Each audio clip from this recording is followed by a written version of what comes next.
morning. Welcome to the Living For You YouTube channel. It is me, Dr. Larry Smith, and I am here today with another one, but this one's a little more upbeat. For those of you who have been consistently following us throughout this week blitz, you have noticed we've talked about everything. We have gone from talking about systemic racism and what has been happening in this country for a very long time.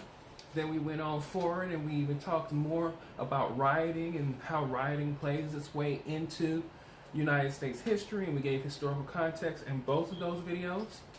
And then the other day, we had a conversation where we addressed white people directly, our white brothers and sisters. We said, here's what we need from you immediately. Yesterday, I began a discussion, a part one discussion about family, us, black folk. What can we start to do to move forward beyond this moment that we're in? And on the other side, change happens. And so, of course, today I'm going to continue that discussion, but kind of in a different way. Because yesterday I talked about how we treat each other, how we see each other, and how we can reconnect together, our relationship together as a people. And so this one particular video today is going to be a little further about other things we can do so that when we come on the other side of this current situation, you know, this George Floyd situation and this rioting and all this stuff, we're going to come out moving forward, you know, with an advantage, doing better than we were on the other side. Because I do not believe in going through tough times and going through fire and then coming out the other side the same. There is no point in going through the fire if you're going to come out the other side the same. So our intention here, the space that we've made here, that you've come back to, is to go and learn how to go forward and move forward out the other side. So once again, I'm Dr. Larry Smith. For those of you who today is your very first time ever hearing my voice and seeing my face, welcome, welcome. Go ahead and hit the subscribe button so you can join the family, because it's a good family. It's a cool family. We have very good discussions. I am a licensed master coach, life coach and spiritual coach. And so you get all kinds of information from that vein. If you don't know anything about me, you can get more of the information about me. It's in the description, comments. You can also go to my website at www.liveforyoucoaching.com, and you can get to know a little bit more information about me, what I do. And if you're interested in life coaching or spiritual coaching, you can also go and sign up for that, and or some of the free resources and things that we have out there. That is the whole purpose of this platform. That is the whole purpose of my life. I am an educator. I am a historian. I am a life coach. I have many, many, many, many titles. And so because of that, you know, go out and get to know me. Let's get to know you and let's grow.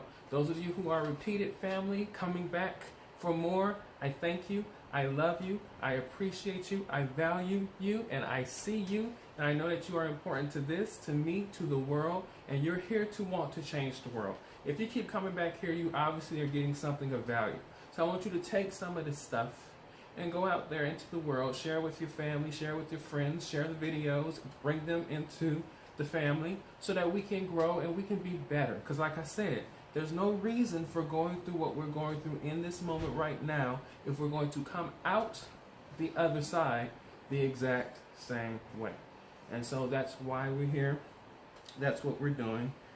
So like I said, we've been doing a weekly blitz about the current situation and different aspects of it. We discuss things as it relates to history and all kinds of things. And so we're coming full circle, and we're approaching the end of our blitz. I know. You have gotten used to seeing me every day. But yeah, we're approaching the end of our blitz. We have today and then tomorrow. And of course, tomorrow I'm going to end it on a spiritual place, because for me, everything begins in the spirit and ends in the spirit. And so it's important for us to land safely home back into our spiritual centers. So we're going to move forward there. But as a people, during this thing and just in general, as I said yesterday, there are things that as a community, in order to move forward, we have got to do for ourselves. We cannot depend on outsiders anymore. I always use the analogy of the white savior. We can no longer wait on a white savior or any savior to come in and rescue us from where we are. There are so many things we can do today that we can take this moment and grow from this moment and be better and not look back. That is my prayer, my hope, my intention. So there are things that we can get here that we can start to better ourselves as a people. And today I have a lot. Today is a good thing. This particular meeting, we're going to have some stuff that's going to make you happy and excited. And hopefully you take that excitement and you go out and you start to implement some of these things. Now, these things that I'm talking about, I have already began to start implementing some of them into my life. And so some of them I've already seen the benefits from. I've also continually learning more and more and more. It's almost like some of these things, once I've learned them, I'm like, okay, you can't unlearn them. And you can go and teach them. So this is why I'm here, to introduce them to you so you can go out and learn more. And hopefully you take what you've learned and you teach it to somebody else. And we start to better our community. I tell people all the time, anybody who asks, whenever we're talking about the African American communities, black community, what can we do? I always say there is no time like what we have now. There's no time I can go back and look in history. Even when there were great successes during the Reconstruction period and where African American communities were thriving in that short period, there has never been any time like the present in which, as the black community, we can do so much. We have so much access and information and power and resources and economic resources and other things that we can move forward, and we can do so much more now than we could have done ever in United States history. So because of that, it's important to know those things, learn those things, introduce each other to those things, share knowledge, and grow. All right, so these are some things that I believe will help get you started, because I believe that we have to focus on community center. We have to make our lives about our community. That's not to say ignore anyone else. That's just to say that we have an epidemic in our community of when we get something, we leave our community instead of strengthening our community. And I believe it is important to make sure that your home is taken care of before you go out to someone else's home or before you go out to someone else's place. You make sure that where you are is secure, so that if you ever need to go back home, there is a place for you to land that is safe, that is nurturing, that is prosperous, and it's not desolate. So it's important that we focus on our community. So these particular things I'm sharing are centered around people within the community who I've seen doing some magnificent things, organizations and businesses in the community that I am watching and observing and have been watching and observing for the past few years, that I think are going to be very beneficial to you if you take some of this in and use some of this. And I'm just excited. So let's get into it. All right. So for me, the foundation, the beginning and the end of everything for me that I do is spirituality. Some of you guys know that I am a minister. I am a spiritual coach. I consider myself a spiritualist because I believe that spirituality is everything, right? And I know in our community, some of us get our spirituality through religion. A lot of us are Christians. Some of us are Muslims. Some of us are Jews. We find our spirituality through those sins, through praying and through religious practice. And then other of us have gone in other directions. I was raised for a long time in a devoutly Christian faith. And that worked for me. I have no shade or shame towards that. I'm glad I had that, because that helped me to get through that era and that moment in my life. But for a long time now, more likely over 10 years at this point, I've transitioned from the dogmatic, devout Christian faith that I was in to a more inclusive, universal, spiritual faith, right? So I'm more of a spiritualist. I'm more of connecting with spirit and getting in contact with something bigger than just religious dogma. Over the last 4 years, something has come to me that I've decided to start reading and studying more about. Even my master's thesis for my spiritual master's, one of my masters, I delved in it and looked more research in it, and that is African spirituality.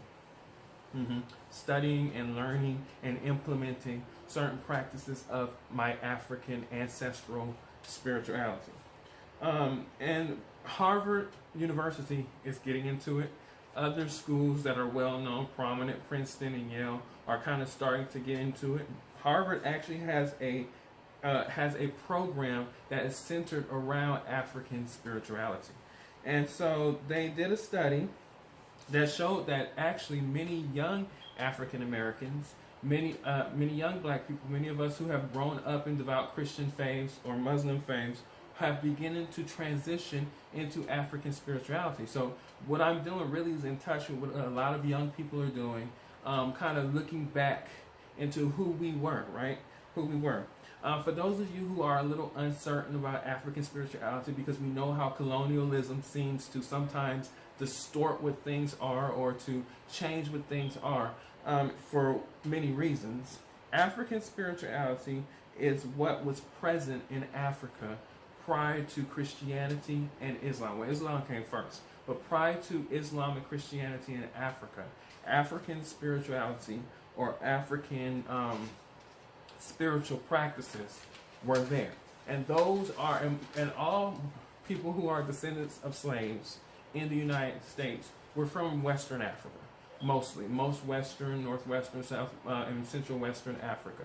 And so for us, this is the ancestors that some of these people would have came with. Some of them also came Christian, and some of them also came as Muslims. But for the most part, our ancestral religions or spirituality was traditional African spirituality.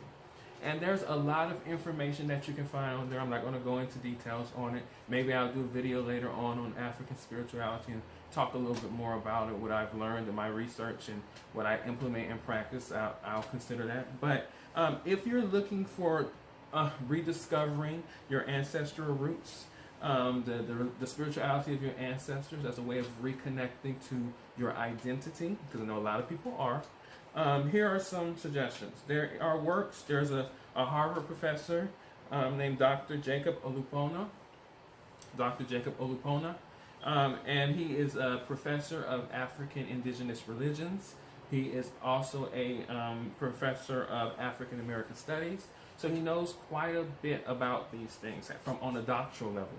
So any of his works that you find, and I'm going to put some of these things in the comment in the description, so that you guys can just go from here to there as a way of just kind of furthering your research. You know, I always supply what I use. So Dr. Olupona, Jacob Olupona from Harvard, is a very good research base for studying African spirituality. Another interesting video that I saw a few months ago, I think it was probably 2 or 3 months ago, was The Grapevine. If you haven't heard about The Grapevine, it is this YouTube channel where a bunch of African American youth, young people, these millennials and these Generation Y kids, come together and they discuss different aspects of being black, different aspects of life, society, from sexuality to gender to religion. I mean, they discuss a lot of things. It's called The Grapevine. If you know anything about The Grapevine, that saying the grapevine is what slaves used to kind of communicate with each other on various plantations. So it's a phenomenal thing to watch as a young black youth, or even as a middle-aged or older African American person. And so in The Grapevine, they actually had an interesting discussion that asked the question, is African spirituality bad? And so you can, I'm going to leave the link there. It's a very interesting discussion because you have a mixture of devout Christians and Muslims, and then you have some people there who are practitioners or adherents to African spirituality. So it's very, very deep and interesting. And it's an interesting concept because we're different. Remember, we say we're different. And so to see dialogues like that is a fantastic thing for me. And then, of course, most of us are familiar with Iyanla Vanzant. We've seen Iyanla Fix My Life on OWN and all of these other things. We've read her books. She's given speeches, different places, the Essence Fest, and all of these things. She's well known in the black community as being very good with kind of getting people to reconnect and to deal. She's a life coach, for those of you who don't know. Iyanla Vanzant is a famous life coach. She is one of my biggest inspirations. And she's also a Yoruban priestess. She's been ordained as a Yoruban priestess, which is African spirituality.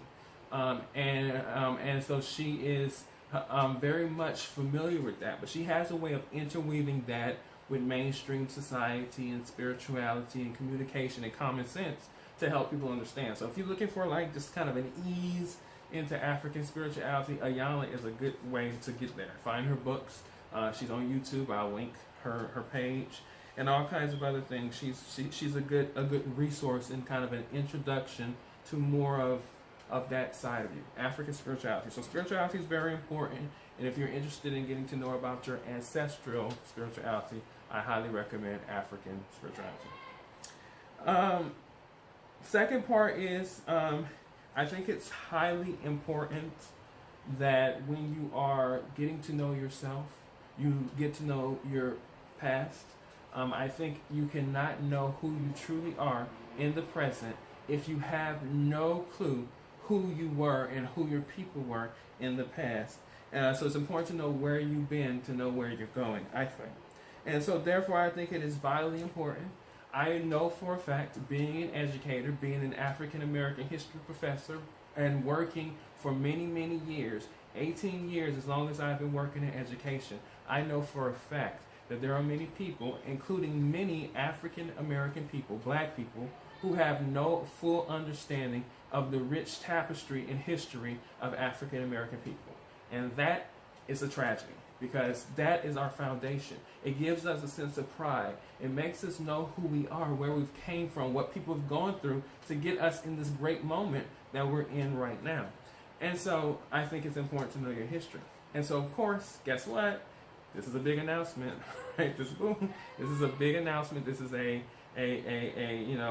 something that people have been saying, something that I've been thinking in the back of my mind of doing, and I'm going to now officially make the commitment to do it. So what I'm going to do right here on the Living For You YouTube channel is I am going to introduce a new series that I'm going to work on Wednesdays called Living For Black History. And so in the Living For You Black History videos, I am going to start doing videos about African American history from our life in West Africa all the way to modern times. And so you have access to learn a lot about our people from an actual African American history professor.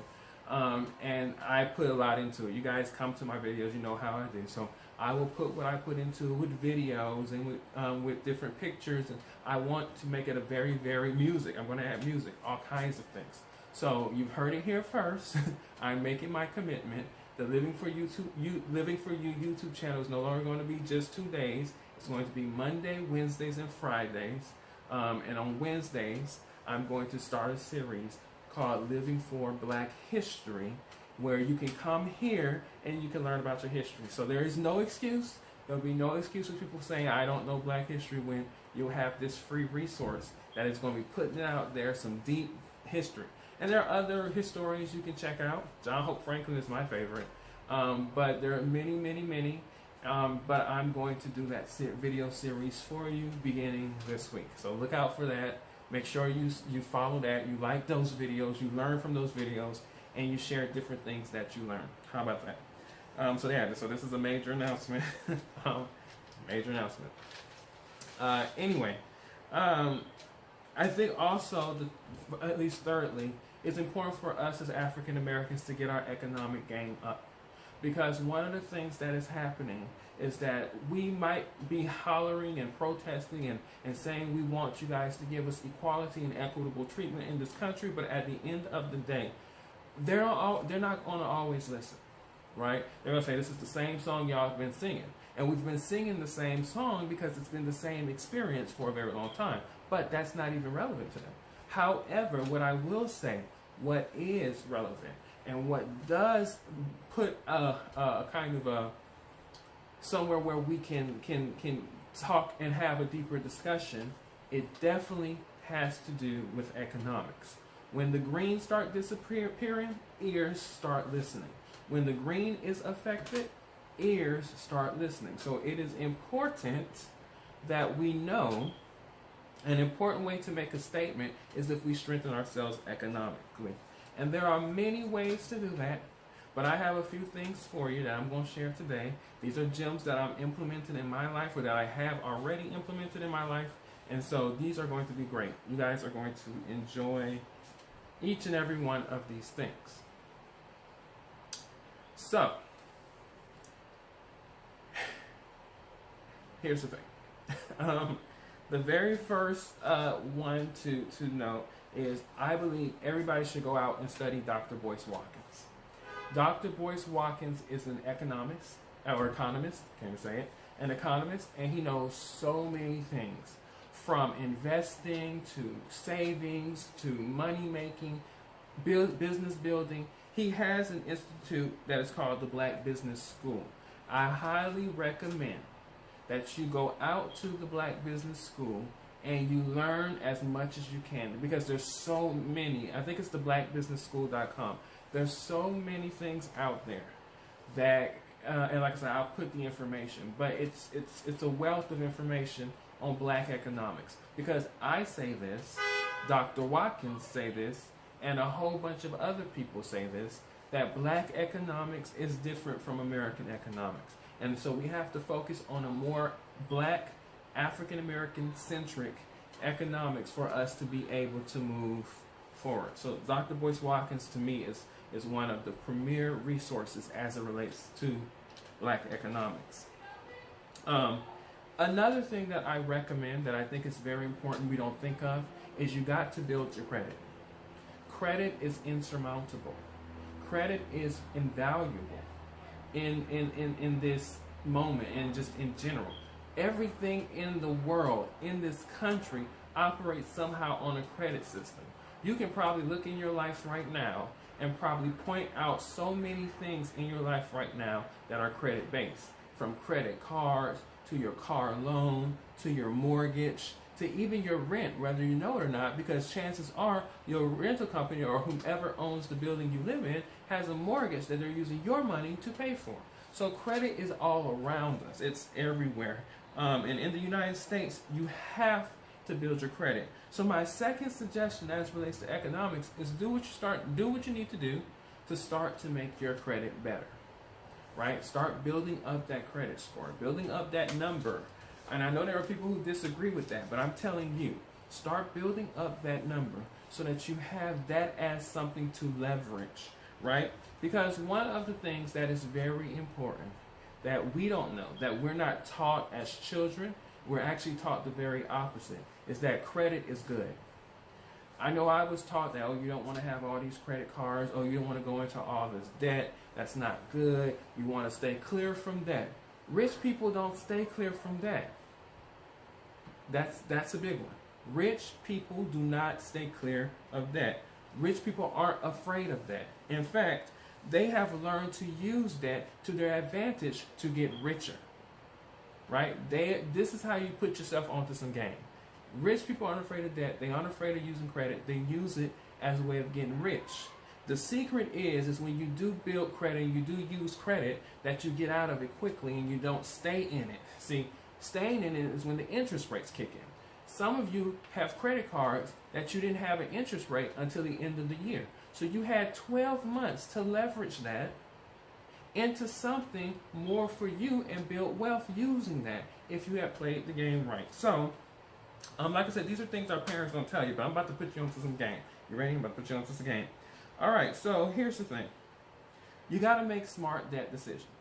I know you want to go out and you want to buy the newest Louis Vuitton bag, or you want to buy you a new car, or you want to buy the latest clothes, or you want to eat out, you want to hang out with friends, you want to buy out the bar, you want to do all these things. If you're going to do that, do it smartly. Don't just do it in a way to where you're disadvantaging yourself and you're getting stuck with this long-term debt, because that is the problem. So what you have to learn how to do is use it to leverage it. Leverage it to advance yourself economically. So here's an example, all right? And so you guys can see this. This is a first example, real estate. So say if you got a $20,000 credit card, because if your credit score is fairly high, 750 and above, it's fairly easy, and you don't have anything really dampering it down. No other things over, balances, unsecured debt, none of that. It's pretty easy to get a $20,000 limit or more credit card. So say if you got a $20,000 limit or more credit card, what you can do with that is you can go onto Zillow, which is for real estate, and you can find you a little $10,000 house, and you can buy that $10,000 house, and then you can take about $5,000 or less, and you can rehab that $10,000 house, and you can rent it out. What you would have to do is actually you would have to get a check, a balance transfer check, and then what you'll do is you just take that and you'll use the money to rehab the house, and then once you rehab the house, you move someone in, and that is money coming back to you, right? That is residual income. You now have a tenant, you now have real estate property, and you use it on the credit card. Now, the goal with that credit card is to pay it off, right? Because at that point you don't have a mortgage. What did you do? You just went ahead and you paid it off with that check. It's yours now, full and clear. So now you have to do is pay off the credit card. And this is very, very important for you because you don't want to get stuck in that debt.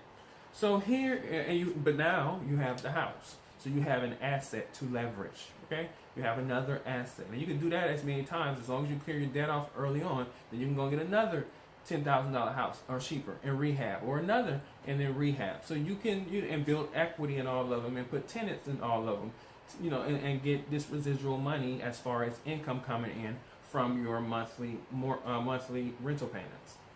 All right, so here's a big secret. This is called velocity banking, and you can look this up. This is very good. When I learned this, I jumped. I was excited. I was like, well, damn, I wish I had known this years ago. Or if I had thought like this, because it's not anything deep. It's just a tweaking of the thought to me. It's very simple philosophy. And what velocity banking means is you use your credit card as your savings and checking account. You don't use your money, your savings. You don't use anything that you're building towards. You use your credit card for everything. For everything, right? So here's how it works. Say if you got a $15,000 credit limit card, and I'm putting, you should at this point be seeing the graphic. Say if you got a $15,000 credit card, and you go ball out. You decide I'm gonna go ball it out. Say if you bought property, like I said in the example before, or if you just go buy you some shoes and some clothes, and you go buy all of these things, you buy a car, whatever you buy, and you spend, say, $13,000. You spend $13,000. What you can do is you can pay that balance off in 6 months. And I know some people are thinking, how do I pay $13,000 off in 6 months? That seems crazy. Here's how you pay $13,000 off. Now, first of all, you don't want to have a credit card that you're using if you don't have monthly income. This isn't just saying go get a credit card and spend, and you ain't got no income. This is hypothetically if you have income, but if you still have bills and everything else. So, for example, say for example you make $5,000 a month, and you have this credit card with a $15,000 balance, and you spend $13,000 of that balance. Here's how you pay it off in 6 months. Now we're not stopping life. You still, as you can see in the chart, you still got your expenses that are $3,000. They're still there. So you still got your monthly expenses to pay for your rent and pay for your mortgage and pay for your car and everything that accounts for about $3,000 a month. And so after you do that, you got a cash flow of about $2,000 left over, right? After you use your $5,000 to pay your $3,000, you got cash flow coming in, extra money of $2,000 a month after your expenses. So here's how you do it. You take that entire $5,000 paycheck and you pay towards the $13,000 on the card. And I know some people are like, oh my God. But think about it. Credit cards are revolving credit, revolving money. So if you need that, you can use that. The money's not going anywhere. You're just kind of keeping it like a savings. You're going to use it anyway. So why not build the credit while putting it on the card and paying for the card? So you put your $5,000 onto that card. That $13,000, after you've done that, becomes $8,000. But remember, $8,000 debt on the card. But remember, you have $3,000 in expenses. So you use the card to pay your expenses, and that brings your balance up to $11,000. That's how much you have on the card. That's your $11,000 balance going into the next month, right? And then what you do is you repeat the cycle. You take your $5,000 the next month and you pay it towards that $11,000. That brings that $11,000 down to $6,000, right? And then you use the card to pay the debt, to pay your $3,000, which brings you back up to $9,000, right? And we're only 3 months, so you've already moved from $13,000 to $9,000. Then you take that $9,000, that's your $5,000 the next month that you get paid, and you pay it towards that $9,000, which drops your balance down to $4,000. And then you pay your expenses, which is $3,000, which brings you back up to $7,000. And then you take that $5,000 the next month and you pay that $7,000, which brings you down to $2,000. $2,000 in your card. That's all you got left. Now, mind you, you started with $13,000, so now you got $2,000 in your card. But then you got your debt, so you pay your debt off, your $3,000 expenses, and that brings you back to $5,000. Now you only got $5,000 on the card, and really, you actually you're in month 5, and you're down to only $5,000 on the card that you were once up to $13,000. So you've been paying it. Your credit is good because you're paying it. You're paying well above the average that they want you to pay. So now you're at $5,000. And guess what? You take your $5,000 check and you pay off the $5,000 on the card. So now you've cleared the card. The card's at a zero balance at this point. But you still got your $3,000 debt. So you pay your $3,000 debt. And that means now you got a card with $3,000 on it. You were once $13,000, now at month 5, you are at $3,000. And then you take your $5,000 on month 6 and you pay $3,000. And that leaves you with a surplus of $2,000 on your card. So when you pay your debt off, when you pay your expenses, you don't owe nothing. Because now you're in the green. Now you've paid off the debt in 6 months. Your credit score is banging because you've been paying well over the limit, the minimum amount. You have done what you needed to do to pay off that debt in 6 months. That is called velocity banking. I'm telling you, that is a major thing. But in order to take advantage of that, you got to get your credit to where you're able to get a credit limit of $15,000, or whatever it takes you to do it. And you're keeping your credit strong. You're building your credit strong. You're paying off your debt in a really quick time. And guess what? The interest rate doesn't come in until 12 months. And so therefore, you don't have to pay any interest on the debt that you've been paying yet. Not to mention, if you're smart, you're going to get a card that comes with perks and benefits.